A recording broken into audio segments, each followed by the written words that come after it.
Russia ಅಧ್ಯಕ್ಷ Vladimir Putin ಮತ್ತು Ukraine ಅಧ್ಯಕ್ಷ ವೊಲೋಡಿಮಿರ್ ಝೆಲೆನ್ಸ್ಕಿ ನಡುವೆ ನೇರ ಮಾತುಕತೆಗೆ ಸೂಚಿಸಿದ್ದೇನೆ ಎಂದು ಪ್ರಧಾನಿ ನರೇಂದ್ರ ಮೋದಿ ಸೋಮವಾರ ಹೇಳಿದ್ದಾರೆ. ಅಮೆರಿಕ ಅಧ್ಯಕ್ಷ ಜೋ ಬೈಡನ್ ಜೊತೆಗಿನ ವರ್ಚುವಲ್ ಸಭೆಯ ಸಂದರ್ಭದಲ್ಲಿ ಉಕ್ರೇನ್ನಲ್ಲಿ ಪರಿಸ್ಥಿತಿ ತುಂಬಾ ಚಿಂತಾಜನಕವಾಗಿದೆ ಎಂದು ಕಳವಳ ವ್ಯಕ್ತಪಡಿಸಿರುವ ಪ್ರಧಾನಿ, ಉಕ್ರೇನ್ನ ಬುಕಾದಲ್ಲಿ ನಾಗರಿಕ ಹತ್ಯೆಯ ಸುದ್ದಿ ವಿಶೇಷವಾಗಿ ಕಳವಳಕಾರಿಯಾಗಿದೆ ಎಂದು ಮೋದಿ ಹೇಳಿದ್ದಾರೆ. ಗ್ರಾಮೀಣಾಭಿವೃದ್ಧಿ ಸಚಿವ ಕೆಎಸ್ ಈಶ್ವರಪ್ಪ ವಿರುದ್ಧ 40% ಕಮಿಷನ್ ಆರೋಪ ಮಾಡಿ ಪ್ರಧಾನಿ ನರೇಂದ್ರ ಮೋದಿ ಅವರಿಗೆ ಪತ್ರ ಬರೆದು ಭಾರೀ ಸುದ್ದಿಯಾಗಿದ್ದ ಗುತ್ತಿಗೆದಾರ ಸಂತೋಷ್ ಪಾಟೀಲ್ ಡೆತ್ ನೋಟ್ ಬರೆದು ಆತ್ಮಹತ್ಯೆ ಮಾಡಿಕೊಂಡಿದ್ದಾರೆ. ಉಡುಪಿಯ ಶಾಂಭವಿ ಲಾಡ್ಜ್ನಲ್ಲಿ ಇಂದು ಏಪ್ರಿಲ್ 12ರಂದು ಮಂಗಳವಾರ ಆತ್ಮಹತ್ಯೆಗೆ ಶರಣಾಗಿರುವ ಸ್ಥಿತಿಯಲ್ಲಿ ಅವರ ಮೃತದೇಹ ಸಿಕ್ಕಿದೆ. ಅಲ್ಲದೆ ನನ್ನ ಸಾವಿಗೆ ಗ್ರಾಮೀಣಾಭಿವೃದ್ಧಿ ಸಚಿವ ಕೆಎಸ್ ಈಶ್ವರಪ್ಪನವರೇ ಕಾರಣ ಎಂದು ವಾಟ್ಸ್ಆಪ್ ಸಂದೇಶ ರವಾನಿಸಿ ಆತ್ಮಹತ್ಯೆ ಮಾಡಿಕೊಂಡಿದ್ದಾರೆ.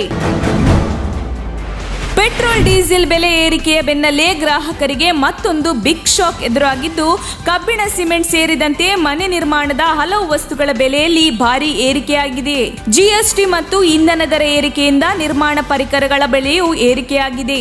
ಹಿಂದಿನ ವರ್ಷ 40% 50% ಹೆಚ್ಚಳವಾಗಿದ್ದ ದರ ಈಗ ಮತ್ತೆ 15% 20% ಹೆಚ್ಚಾಗಿದೆ. ಸಾಧಾರಣ ದರ್ಜೆಯ 10 ಚದರ ಮೀಟರ್ ಮನೆ ನಿರ್ಮಾಣಕ್ಕೆ 1 ವರ್ಷದ ಹಿಂದೆ 15 ಲಕ್ಷ ಇದ್ದ ನಿರ್ಮಾಣ ವೆಚ್ಚ 2021ರ ನವೆಂಬರ್ ವೇಳೆಗೆ 20 ಲಕ್ಷ ದಾಟಿತ್ತು.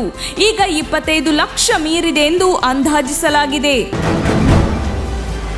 ಕೆಪಿಸಿಸಿ ರಾಜ್ಯ ಉಪಾಧ್ಯಕ್ಷ ಹಾಗೂ ಮಾಜಿ ಸಚಿವ ಪ್ರಮೋದ್ ಮಧ್ವರಾಜ್ ಅವರು ಮಂಗಳವಾರ ಬೆಳಿಗ್ಗೆ ಮುಖ್ಯಮಂತ್ರಿ ಬಸವರಾಜ ಬೊಮ್ಮಾಯಿ ಅವರನ್ನು ಭೇಟಿಯಾಗಿದ್ದು ರಾಜಕೀಯ ವಲಯದಲ್ಲಿ ಅಚ್ಚರಿ ಮೂಡಿಸಿದೆ. ಮಣಿಪಾಲದ ಕಂಟ್ರಿ ಇನ್ ಹೋಟೆಲ್ನಲ್ಲಿ ಮುಖ್ಯಮಂತ್ರಿ ಬೊಮ್ಮಾಯಿ ಅವರನ್ನು ಭೇಟಿಯಾಗಿ ಚರ್ಚೆ ನಡೆಸಿದರು. ಬಳಿಕ ಮಾತನಾಡಿದ ಅವರು, ಉತ್ತರ ಕರ್ನಾಟಕ ಭಾಗದ ಮೀನುಗಾರರಿಗೆ ಜಾತಿ ಪ್ರಮಾಣ ಪತ್ರ ಸಿಗದೆ ಅನ್ಯಾಯವಾಗುತ್ತಿದೆ. ಅದರ ಬಗ್ಗೆ ಮುಖ್ಯಮಂತ್ರಿಗಳ ಜೊತೆಗೆ ಚರ್ಚೆ ನಡೆಸಿದ್ದೇನೆ ಎಂದಿದ್ದಾರೆ. ಆಂಧ್ರಪ್ರದೇಶದಲ್ಲಿ ಮುಖ್ಯಮಂತ್ರಿ ಜಗನ್ ಮೋಹನ್ ರೆಡ್ಡಿ ಅವರ ಸಂಪುಟ ಪುನರ್ರಚನೆಗೊಂಡಿದ್ದು, ಒಟ್ಟು 25 ಸಚಿವರು ಸೋಮವಾರ ಪ್ರಮಾಣ ವಚನ ಸ್ವೀಕರಿಸಿದ್ದಾರೆ. ಜಾತಿ ಸಮುದಾಯಗಳ ಆಧಾರದಲ್ಲಿ ಸಂಪುಟದಲ್ಲಿ ಪ್ರಾತಿನಿಧ್ಯ ನೀಡಲಾಗಿದ್ದು, 25 ಸ್ಥಾನಗಳಲ್ಲಿ 10 ಸ್ಥಾನಗಳನ್ನು ಹಿಂದುಳಿದ ವರ್ಗಗಳಿಗೆ ಮೀಸಲಿಡಲಾಗಿದೆ. ಸಂತೋಷ್ ಸಾವಿಗೆ ಸಚಿವ ಕೆಎಸ್ ಈಶ್ವರಪ್ಪ ನೇರ ಕಾರಣ, ಅವರನ್ನು ಕೂಡಲೇ ಬಂಧಿಸಬೇಕು, ಅಲ್ಲಿಯವರೆಗೂ ಅಂತ್ಯಕ್ರಿಯೆ ಮಾಡಲ್ಲ ಎಂದು ಸಹೋದರ ಪ್ರಶಾಂತ್ ಪಾಟೀಲ್ ಹೇಳಿಕೆ ನೀಡಿದ್ದಾರೆ. ಸುದ್ದಿಗಾರರೊಂದಿಗೆ ಮಾತನಾಡಿದ ಅವರು, ತನ್ನ ಸಹೋದರ 4 ಕೋಟಿ ರೂಪಾಯಿ ಕೆಲಸ ಮಾಡಿಸಿದ್ದ, ಇಲ್ಲಿಯವರೆಗೂ 1 ರೂಪಾಯಿ ಕೂಡ ಬಂದಿಲ್ಲ. ಇದರ ಬಗ್ಗೆ ಮಾತನಾಡಿದ್ದಕ್ಕೆ ಸಂತೋಷ್ ಮೇಲೆ ಮಾನನಷ್ಟ ಮೊಕದ್ದಮೆ ಹಾಕಿದ್ದಾರೆ. ಈಶ್ವರಪ್ಪ 40% ಕಮಿಷನ್ ಕೇಳಿದ್ದಾರೆ. ಜೀವ ಬೆದರಿಕೆ ಸಹ ಹಾಕಿದ್ದರು. ತಮ್ಮನ ಸಾವಿಗೆ ನ್ಯಾಯ ಸಿಗಲೇಬೇಕು ಎಂದು ಅವರು ಒತ್ತಾಯಿಸಿದ್ದಾರೆ. ಇತ್ತೀಚೆಗೆ ಕಾಂಗ್ರೆಸ್ ಪಕ್ಷಕ್ಕೆ ಗುಡ್ ಬೈ ಹೇಳಿರುವ ಸಿಎಂ ಇಬ್ರಾಹಿಂ ಅವರು ಏಪ್ರಿಲ್ 17ರಂದು ಅಧಿಕೃತವಾಗಿ ಜೆಡಿಎಸ್ ಪಕ್ಷಕ್ಕೆ ಸೇರ್ಪಡೆಯಾಗಲಿದ್ದು, ಅಂದೇ ಜೆಡಿಎಸ್ ಪಕ್ಷದ ರಾಜ್ಯಾಧ್ಯಕ್ಷರಾಗಿ ಅಧಿಕಾರ ಸ್ವೀಕಾರ ಮಾಡಲಿದ್ದಾರೆ. ಏಪ್ರಿಲ್ 17ರಂದು ಬೆಂಗಳೂರಿನ ಜೆಪಿ ಭವನದಲ್ಲಿ ನಡೆಯುವ ಕಾರ್ಯಕ್ರಮದಲ್ಲಿ ಮಾಜಿ ಪ್ರಧಾನಿ ಎಚ್.ಡಿ. ದೇವೇಗೌಡ, ಮಾಜಿ ಸಿಎಂ ಎಚ್.ಡಿ. ಕುಮಾರಸ್ವಾಮಿ ಸಮ್ಮುಖದಲ್ಲಿ ಜೆಡಿಎಸ್ ಸೇರ್ಪಡೆಯಾಗಲಿದ್ದಾರೆ. ಅಂದೇ ಜೆಡಿಎಸ್ ಪಕ್ಷದ ರಾಜ್ಯಾಧ್ಯಕ್ಷರಾಗಿ ಅಧಿಕಾರ ಸ್ವೀಕರಿಸಲಿದ್ದಾರೆ ಎಂದು ತಿಳಿದುಬಂದಿದೆ.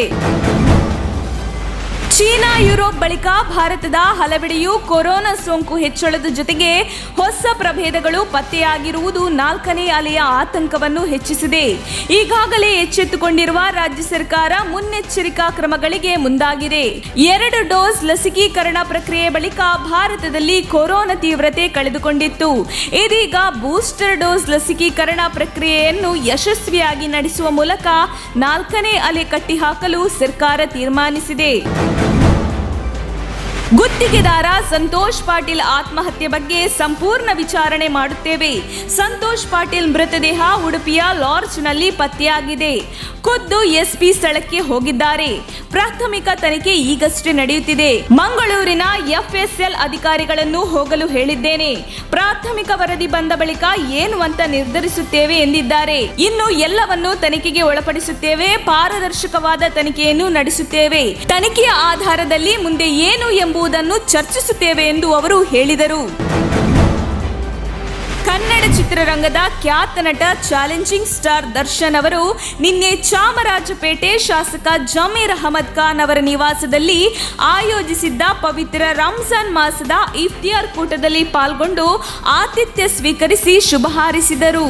ನಿರಂತರ ಕೆಲಸದ ನಡುವೆಯೂ ಬಿಡುವು ಮಾಡಿಕೊಂಡು ತಮ್ಮ ನಿವಾಸಕ್ಕೆ ಆಗಮಿಸಿ ಆತಿಥ್ಯ ಸ್ವೀಕರಿಸಿದ್ದಕ್ಕಾಗಿ ಶಾಸಕ ಜಮೀರ್ ಅಹಮದ್ ಖಾನ್ ಅವರು ಚಾಲೆಂಜಿಂಗ್ ಸ್ಟಾರ್ ದರ್ಶನ್ ಹಾಗೂ ಅವರ ಸ್ನೇಹಿತರಿಗೆ ಧನ್ಯವಾದಗಳನ್ನು ಸಲ್ಲಿಸಿದರು.